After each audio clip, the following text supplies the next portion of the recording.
The other two that he talks about is the first is fallacy of ambiguity and then fallacies of presumption. The latter is quite popular and easily used. Okay. The first, ambiguity, this is, he defines it in this book. These involves a shift in the meaning or use of words during the reasoning, like the equivocation fallacy.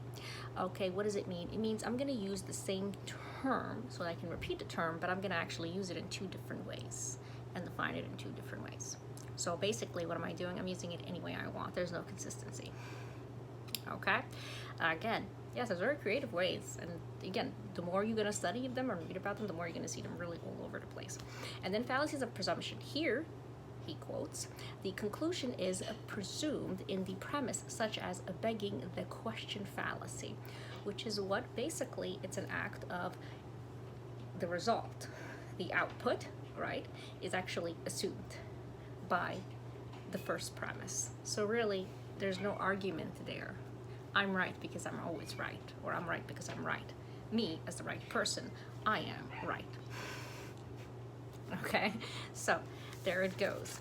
And then he moves on next to actually talk about these graphs. The essential of logic fallacy, consider the following: the nature, okay, the persuasiveness, and the consequences. So you have to think of the nature of it, you have to think of the persuasiveness, and you have to think of the consequence. So in the nature, he basically is talking about logical fallacies are essentially the defective argument. Is the entire argument defective and engaged? Then that's it. Like, there's nothing about it to even fight, right? And anytime you continue to make an argument or you continue to fight back to try to prove it to themselves, there's no point, because the whole point is you're using something that is not valid. And if you continue to argue with it, then basically what you're doing is increasing the value, is you're giving it validity, you're giving it legitimacy to something that's invalid. It defeats all logic. And by the way, I didn't invent this. This has been since the time of Aristotle, so time of Pluto, Socrates.